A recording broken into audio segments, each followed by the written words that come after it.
Friends, ఇప్పుడైందిన వార్త రాష్ట్ర ముఖ్యమంత్రి రాజీనామా తెరపైకి కొత్త సీఎం అంటూ లేటెస్ట్ అప్డేట్ అయితే రావడం జరిగిందండి. సో ఆ వివరాలు ఏంటనేది కూడా వీడియోలో తెలుస్తుంది. వీడియో చివరి చూడండి, అర్థమవుతుంది.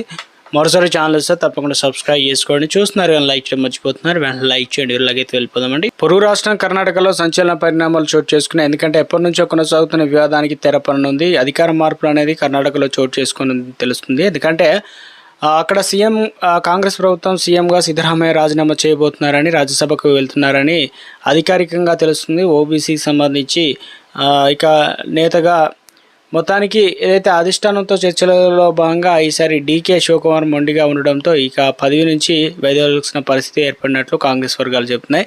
ముఖ్యమంత్రిగా నేడు చివరి రోజు, ఇక రేపు రాజీనామా అయితే చేయబోతున్నారన్నమాట. కొత్తగా సీఎం అయితే రాబోతున్నారు. ఇక కర్ణాటక కాంగ్రెస్ వేరాల్లో మంగళవారం ఢిల్లీలోని కాంగ్రెస్ ప్రధాన కార్యాలయంలో కీలక సమావేశం జరిగింది.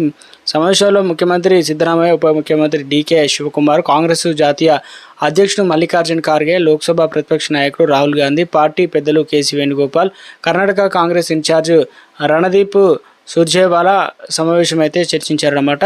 సో ఈ సమావేశంలో తీవ్ర స్థాయిలో చర్చలు నడిచాయని చెప్పి తెలుస్తుంది. ఎందుకంటే కర్ణాటక నాయకత్వ వివాదానికి ముగింపు పలకాలని, అధికార బదిలీ కావాలని పార్టీ అధిష్టానాన్ని నిర్ణయించినట్లు సమాచారం. అయితే సమావేశం ముగిసిన అనంతరం మా పార్టీ ప్రధాన కార్యదర్శి కేసీ వేణుగోపాల్ మీడియాతో మాట్లాడుతూ కీలక వ్యాఖ్యలు చేశారు.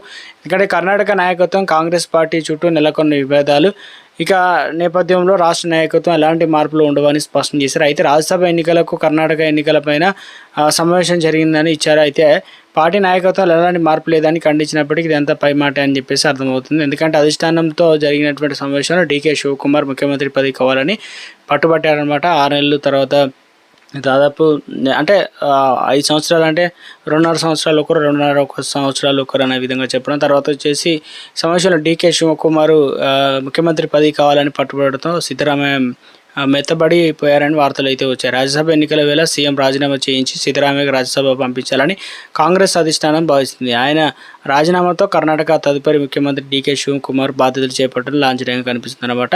ఇక సమావేశం ప్రారంభం ముగిసిన అనంతరం సిద్ధరామయ్య, డీకే శివకుమార్తో పాటు ఆయన వర్గాలు ఎలాంటి వ్యాఖ్యలు చేయలేదు.